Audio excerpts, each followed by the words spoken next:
Can you see me all right? Yeah. Oh shit, it just popped up. All right. Cool. There's always like a lag time, so I give it a minute. And I'm talking to my compadres behind the scenes. Yeah, you look great. Okay, we are live. All right. Cool. Okay, so like a lag time. Oh my god, I have to turn this off because it's gonna be really loud. How do we do this? How do we figure out this lag thing? Do I need to throw headphones on or something? It might be better for you, yeah, if you throw on headphones. I'm gonna rock it like this, but I'm just gonna do a little intro while you grab your headphones, Rosco. So, hey world, this is Olivia with Cranked Up Films and Good Deed Entertainment, and I'm here with Rosco, who's our director of our latest Cranks pick, MUMA. Hey, Rosco. What up? What up? So we have literally been plotting this for a really long time now, and there's been a lot of things going on between like a global pandemic, lots of protesting, Black Lives Matter, and we just like have continued to like push this date, but I'm really excited that we are now doing this. Really yes, me too. And I mean, honestly, like given the time of everything, totally understandable, really kind of didn't feel right at certain points. And so now I think that, not to diminish anything that's happening in the world, but I think it is okay to start like, rolling out some entertainment and, talking about things again. Yeah, absolutely. And so I'm really excited that we get to kick it off with your short, MUMA. Yes. Which I loved. I mean, like I followed your work for a while because we, just for everyone's benefit, like Rosco and I have known each other. We worked in Denver together for a really long time before we both pieced out to different locations. But yeah, I mean, like I think it was fun watching MUMA because like at face value, it seems like so simple, right? It's just like one actor, camera right in his face, but as you pull back, there's so much more revealed about the complexities of his character, of his life, of these peripheral characters, and of even like the way that you're telling this story with camera movement and all of those decisions that you made. So I really, really liked that. But I guess my first question to kick it off is like, what was it like doing a one-take short film? That it was a challenge for sure. But I think that's what kind of made it fun. I initially got the first iteration of the script from Brady, who's the lead actor. And then we worked it together to cut, like you were saying, to give it a little bit more complexity. Not that it wasn't there, but to kind of give a few more breadcrumbs as to what maybe a backstory might have been. And it's a short film, so let the audience kind of fill in some blanks there and stay with him. But really the first thing, just from like the directing side of like receiving a script, that I wanted to do was to shoot it in one take and put the audience in there in real time with our character, and let those things happen like it would be happening in real life. Yeah. Totally. And then it's also just a challenge. The initial idea, we were going to do it in a living room, and it was just going to be a camera maybe pulling back and then shooting a couple of inserts and stuff like that. And I was hanging out with the DP, Sam Emerson. You might even know him. I do know Sam, yeah. Yeah. And so he lives in a house with a bunch of other production people, and in his backyard he has this pool and this whole setup, and we're drinking beers, and I was like, shit, we should probably shoot this here. It's just like so perfect. And it just felt like it was fun. It was a little bit more cinematic as well. And being able to kind of give people information at the pace and at the time I wanted to give them that information, and then still making it kind of visceral and making it exciting and cinematic with camera moves. That was really the genesis of doing it as a oneer, and really a fun challenge. Yeah, for sure. Have you ever done a one-take film before, or anything? No, actually. I've done longer take music videos, but of course, when we're doing a short film for like, no money and with a bunch of people, coming together, I was like, we might as well just try something crazy, Yeah. I mean, like, again, I've seen you do a lot of different things, and I think that that's like your calling card is like you're always down to like do something crazy. And like, Yeah, I think yeah. with every short film I've seen you make, you're always like, what can I push myself to do new this time? Totally, totally. Yeah. Well, and the cool thing with the Oneer is that when you do that, literally every single person there on set is engaged to the max, Yeah. 100%, right? Because you've got makeup people kind of like dipping in and out of like the frame to throw blood on the floor, and then like somebody holding a light behind the camera, literally jumping behind bushes as we swing around. I mean, just a complete choreography sort of ballet. Yeah, that is really stressful, especially considering that I wanted to get like the sunset, and do Yeah. it at a particular time of day. And in doing that, you are very limited on time. And Oh so we're yeah. chasing light all the time. I was gonna say, like, it's so you to be like, okay, I'm gonna do a one take short film on a low budget in my friend's backyard Yeah. with like, and then also I'm gonna throw in curveball. We're gonna do it at sunset when the light is dying and we only have a limited time to get Right. it. Like, that's so you.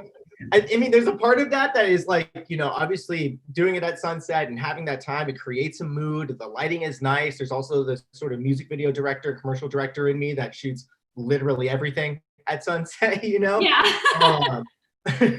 But it is stressful because you get, maybe 3 takes that are really, really perfectly lit.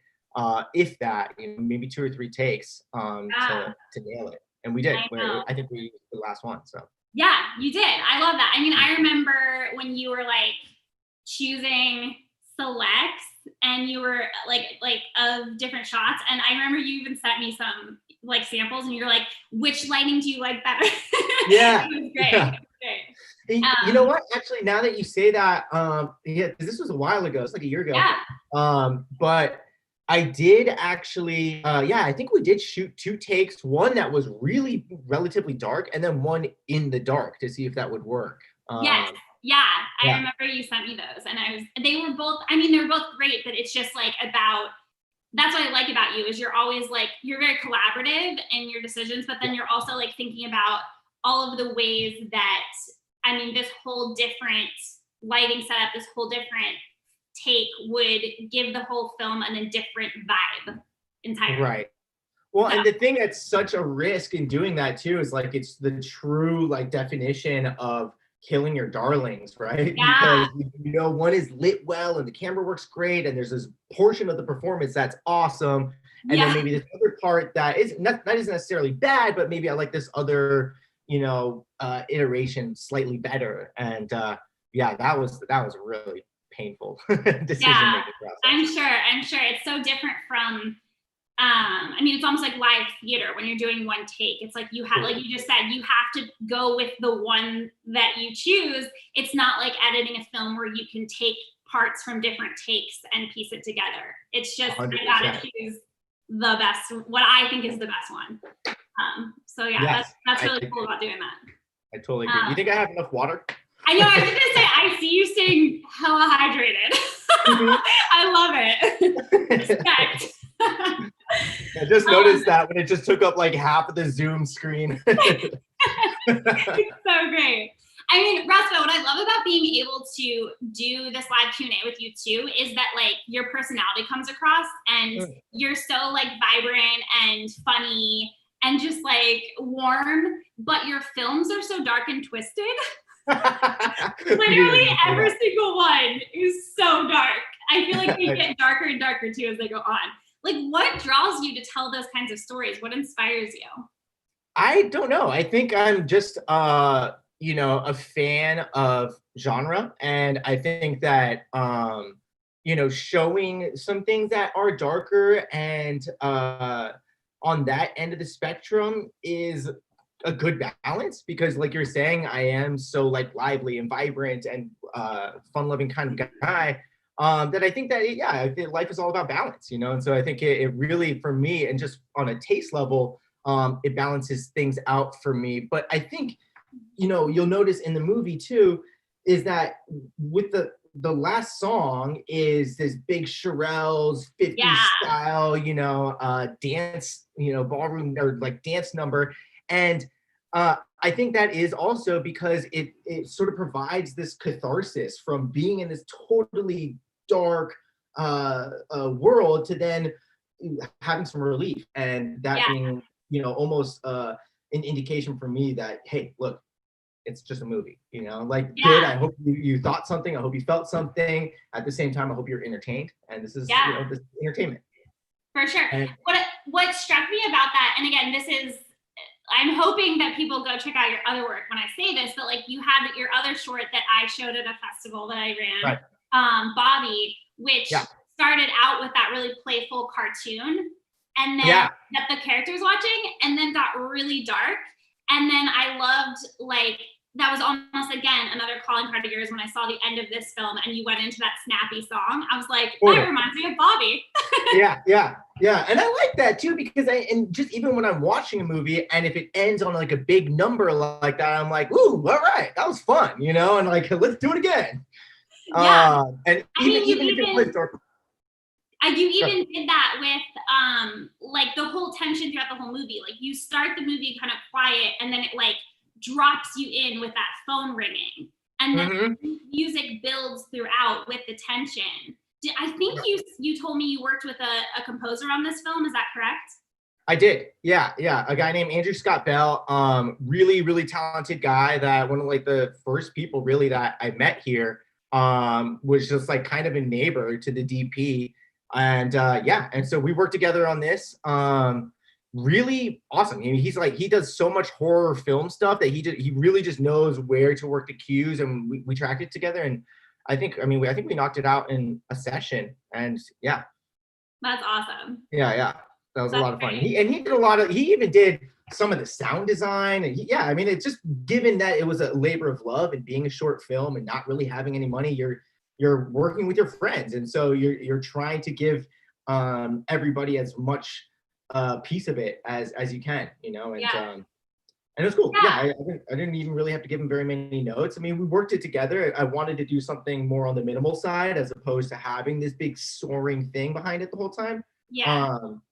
But yeah, no, it was awesome. I think we're going to be working together on all sorts of stuff.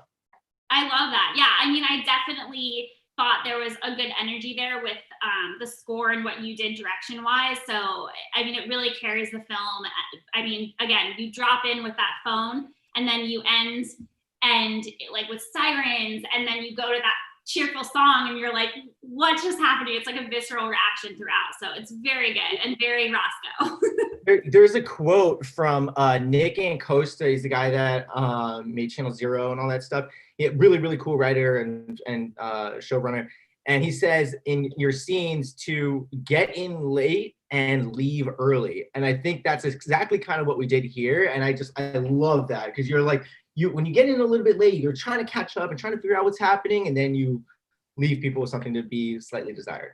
Yeah, for sure. I mean, that was definitely, I mean, this stands alone as a short film, but then it also does feel like it's part of a larger piece, because you're like, okay, we're starting clearly after something major has happened. There's all this stuff that's precipitated that, obviously, but then you're also ending before you see what happens to this character, and you're like, you're just dropped in and dropped out. So it stands alone because of all the layers that you built, but then it also could be part of something larger. And I love short films like that, because it allows the audience to create their own story on both bookends. And that's the thing that's really sort of unique about just the short film format itself, is that it's really the only time you can kind of do that. If you were to do that in a feature, people would be pissed off, Yeah. It gives people some answers. Yeah, for sure. So I love about this film, you noted it earlier, that this script came to you from the actual actor who's in it. How else did this film come together, and how did you find these collaborators? Because you also said that it was a labor of love for everyone. Right. So Brady Doad, him and I had worked together on a music video I did for the American Authors, maybe a year before that even. And he had reached out to me just sort of randomly on Facebook and said that he had this script that he was trying to work on and get this thing made. And I liked it. I mean, I had all the real meat of it was there. All the turns and like the reveals were there without any sort of camera motion, but in the story itself. And so then, yeah, we took that and we kind of worked on it together. And he came back with a couple other drafts. And then I linked up with Sam, who I'd worked with on other projects. And he then gathered a whole other team of people that he was working on a movie with at that time. We ended up getting this guy, Kyler, who did the Steadicam the whole time, came out basically just to hang out for the afternoon and just a total rock star. And Nestor was gaffing it, and we just had a whole team of people, you know. My girlfriend Bailey played the dead body in the background. So I was waiting for you to mention that. I wanted to give her a shout out for that because that's the hardest, but also like such a nice, you just get to lay there. Oh, I know. And there were so many little things too that you think when you're making, you lose so much, you know, on like the cutting room floor or just in production, but you can't really tell. She actually had a like a pregnant belly on, and she's like covered in blood. And there's a little bit of VFX blood back there too that's kind of like growing behind her. Yeah. You can't really see her. I mean, we shot close-ups. I shot some coverage, and I think it was just more in the edit where I was like, you just lose something by going to that. Right. Yeah. I mean, that's what makes this film so unique is that you do that reveal and it's all you see. And I honestly think it kind of works better by not showing close-ups because you can then the brain imagine something even more gruesome possibly. So absolutely. Yeah. Totally. Mm-hmm. It works, but you know, you always want to get as much coverage as possible just in case. Well, yeah, I mean, look, if I'm going to have a bloody body, like, you know, draining out into a pool, I'm going to shoot the close up just to have it. I mean, that's just for the personal file of bloody bodies. Yeah, exactly. Oh, let's erase that part from it. Rosco does not have a personal file of bloody bodies. That's awesome. Once again, I love that you say that with like a giant smirk on your face. Too funny. So talking about that reveal of the body, there's also that moment where everything shifts, and I think that comes in when the gun is revealed for the first time. Yes. How did you choose when you were filming and when you were choreographing the scene to reveal the gun at that precise moment? So it is in the script. However, we did build to it on like a visceral level with the camera, right? And so right before that, we're pushing in really slowly. We're kind of, you know, amplifying it. There's sound design, then we amplify it with some music. I forget exactly what the particular line is, but there's just that moment. We throw a sound in there, and then when he comes out with it, the camera starts spinning around him, essentially kind of showing now that we're going to the other side of this character's psyche, right? In like a real physical way, but there's this subconscious thing that I'm trying to play with there.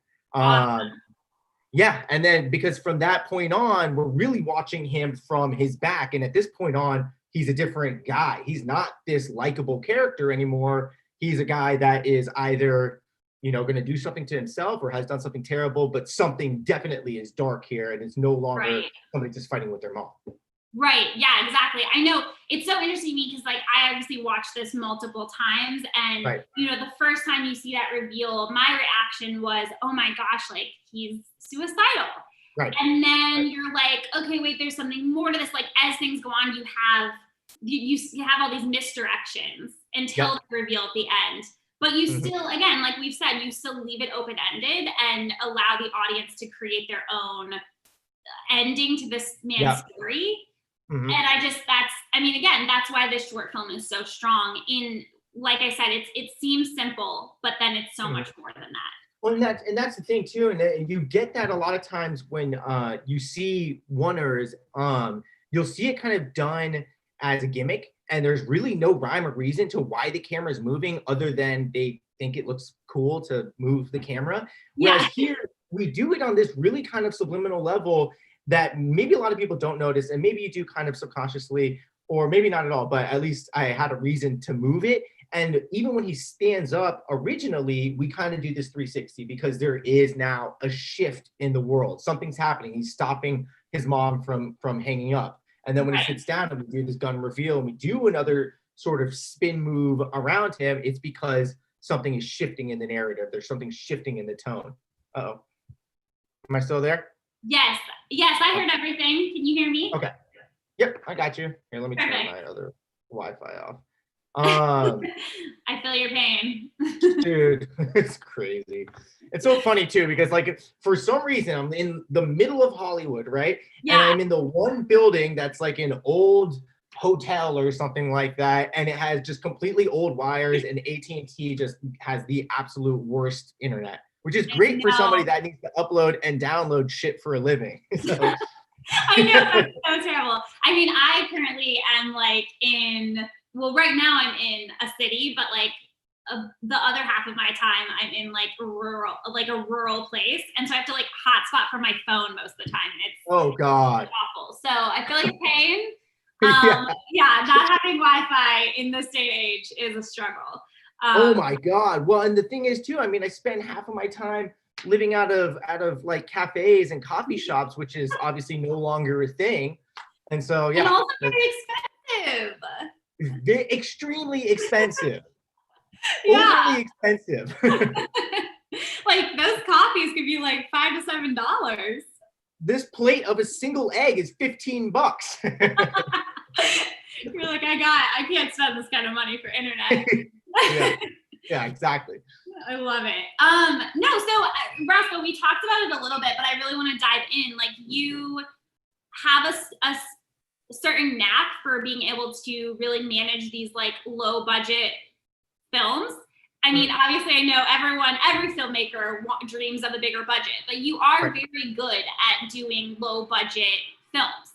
And I want to get into that. Like, I mean, just from a personal level, like I've been on set with you, and I've been impressed by like the speed of which you, and the ease of which you like put together these like productions that then churn out this like very impressive caliber of film. Like and I think if people saw behind the curtain of what you're doing, they would be just like as impressed as I am, because it's like you're scrapping things together and you're like pivoting on the spot. You're like dancing through those roadblocks. Like that takes a special talent, you know? And like I feel like how do you do that? How do you manage that? And what advice can you give to like other filmmakers that are struggling maybe? It is certainly tough. I think it's a lot of it really, you know, it might sound kind of cliche, but a lot of it does come from just being passionate about it, and just that this being not only my favorite thing to do just in life, but also it's a job.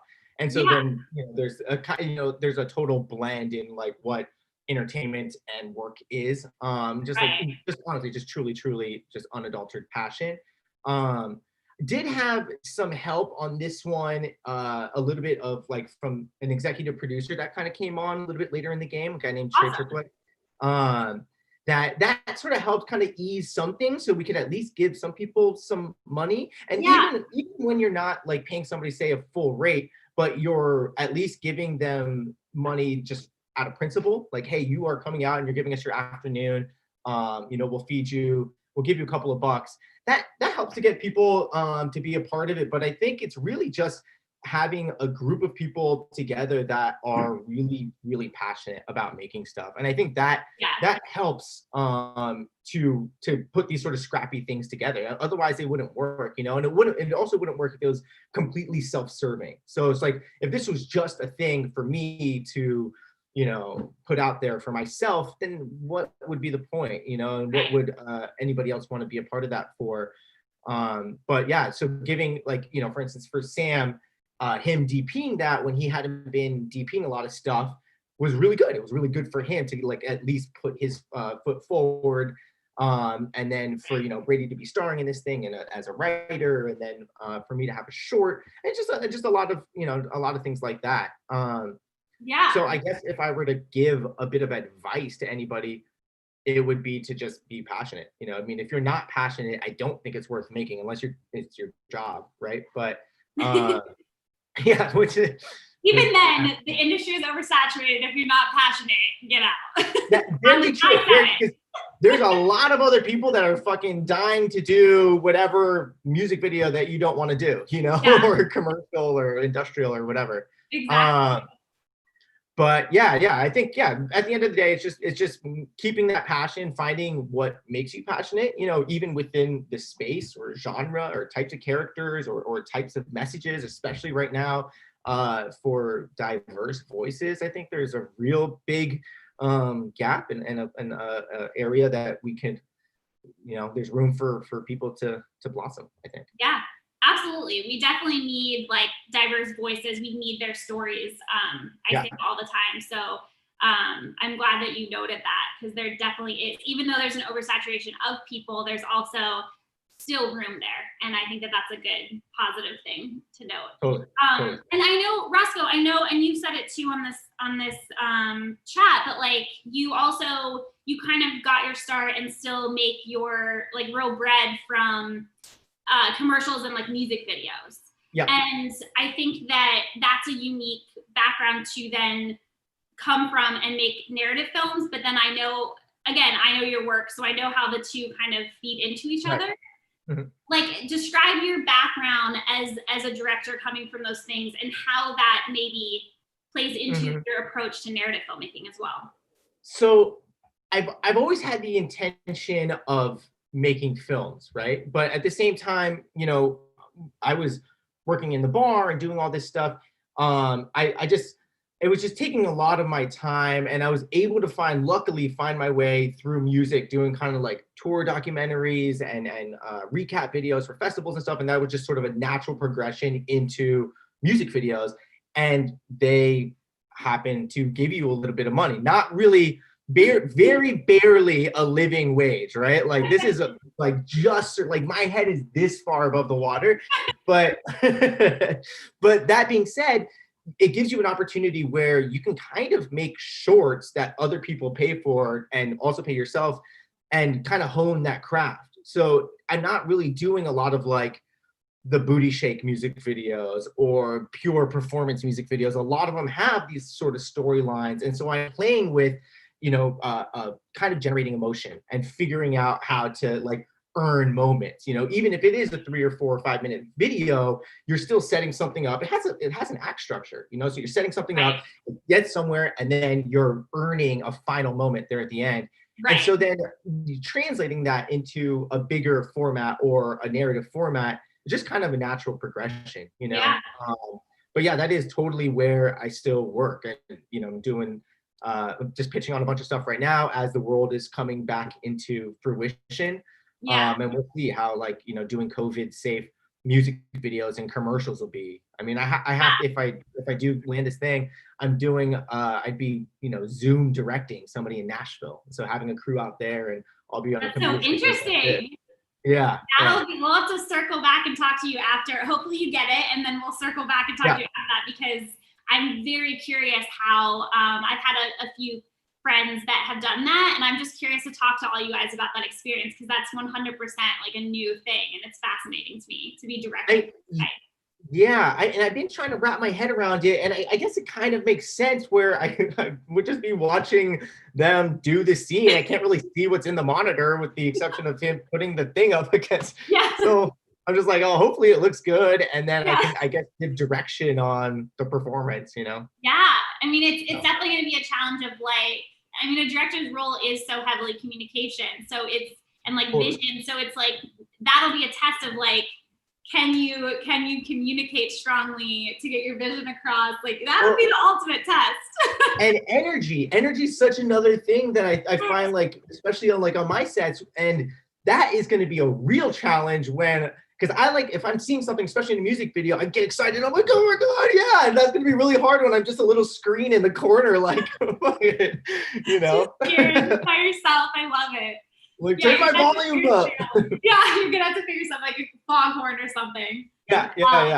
Yeah, you do have a lot of energy on set. That's what I love. No, I mean, one of my, what I do like about the other projects you've done, commercials and music videos, is I think that you're right. You do use them as a space to have somebody pay for a short film, because I'm just thinking about some examples, and like one of the ones that I really liked is the American Authors one, where they're on the road trip, and you actually were able to incorporate a scene that was sort of a live performance by having them do like a karaoke in a bar.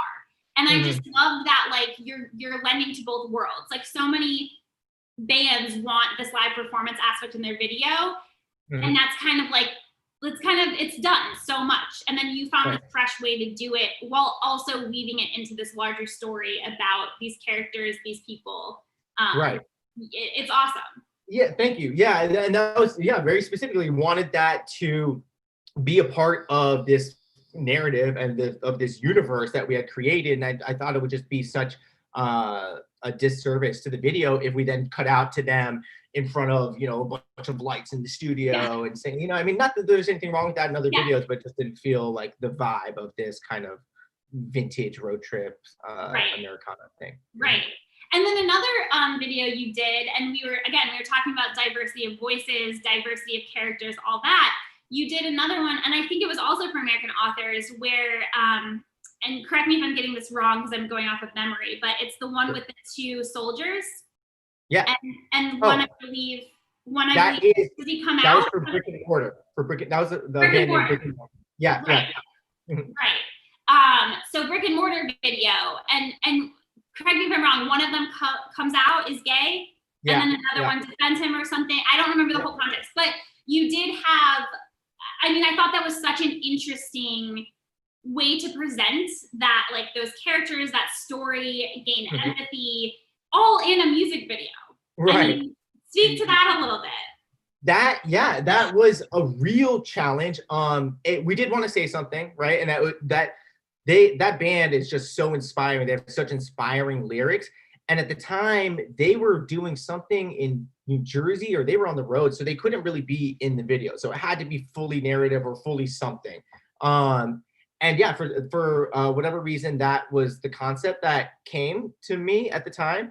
And that was really challenging because it is, you know, this like homosexual couple that, you know, one of them is a soldier, and then getting them to this bar scene and having this bar fight and having him stick up for this other guy, that, you know, it is a real challenge. It is a real challenge to earn that final moment and to do it in the time that you're given, because, you know, in a short, if it's 5 minutes and 30 seconds or whatever, you're fine. You know, oh, if we need to push this another 15 seconds, you're fine. But in a music video, when the song's over, you're done. You know what I mean? You can't just keep it going. And so it becomes, man, that is the ultimate killing of your darlings, because you've got this whole sequence strung out together and it's perfect, and these big pregnant moments and holding a shot of him looking at him, you know, with like this emotion in his eyes and a reaction. And then it's like, oh, fuck, I only have time for like a punch and none of that stuff, you know? It's like, oh man, so you lose a lot. You almost want to release like a director's cut of it with like a longer version of the song. But you learn a lot. You know, I learned a lot from stuff like that. And that's, I think that's why I've now really gravitated into making films, and especially even on like a longer level. But you get to own it. You get to really control how long that is and earn that stuff. Yeah, I mean, I think the way you've described your journey as a filmmaker so far is very interesting. I think that there are a lot of people, like you said, that come into filmmaking wanting to do narrative and to make a living, do other things. And I love that you were able to still express yourself as a filmmaker, show your voice, talk about the topics that you want to talk about. And within those spaces, you found a niche for that. But then there's also people who have had the experience, like, I mean, you even kind of said this too, where you're like, I was doing tour videos and all this, like there's a path that has gotten you to this moment. Everyone's path is different, but yeah, I mean, you kind of touch on your journey as a filmmaker, but in your own words, again, summing it up, how would you describe it? You know, I mean, I think it's such a different world now than it was at the time when I kind of got started, right? Because I didn't go to school for this stuff, right? I kind of fell into it. I found myself doing videos for friends, and I was in the music industry already a little bit as a promoter. And so I just kind of found my little way there. And I just knew that I always had this kind of like undying love for film and for story. And my dad's a writer too. So there was something in me that I always wanted to be expressed. I just didn't really figure it out until I was like 26 or something like that, 27. But at that time, I was just figuring shit out on like a DSLR, like a Rebel T2i camera, and just like shooting, the whole DSLR thing. Whereas now, kids are shooting on Reds and Alexas in school when they're like 18 years old. I know, and I'm like so jealous. Yeah, seriously. I mean, some of the shit that's coming out. I mean, I'm bidding on music videos and stuff against like 19-year-old kids. I'm like, holy shit, I know, there's like no stakes for them at 19. No, they're like, I'm just gonna throw everything in the kitchen sink against the wall. And I'm like, sometimes trying to play my cards a little bit too safe. So, but it's good. It's humbling. It's freeing too. But yeah. So what was I saying again? You were just talking about your journey as a filmmaker. Oh, right. Yeah. And so, yeah, just from going from the DSLR world to then even literally when Reds were like introduced, and starting to shoot on those and doing music videos and taking that into commercials to finally getting out to LA, that was just a massive milestone. Not that there was anything wrong with doing stuff in Denver, but I think that just kind of being here, just like being in music videos and commercials in general, is like an immersion thing, and so just having my day job be immersed in creating and cameras and storytelling and storyboards and scripts and all that stuff, just being then taking that to the nth level and coming out to LA, where literally everybody here is working in the industry in some sort of facet or not. I think has helped a lot. And so now I'm still kind of working in music videos and commercials, bigger budgets and bigger projects that are able to sort of sustain my life in a little bit more of a stable way than it was before, when I was literally scrapping stuff for $500. You know what I mean? So now there's a little bit more. Yeah, right. So there's a little bit more stability, and I got my place, got my apartment, and now I think I'm really in that position where making films like legit is the step. So I mean, so what is the next step? You've gotten to LA, you're doing all this great stuff.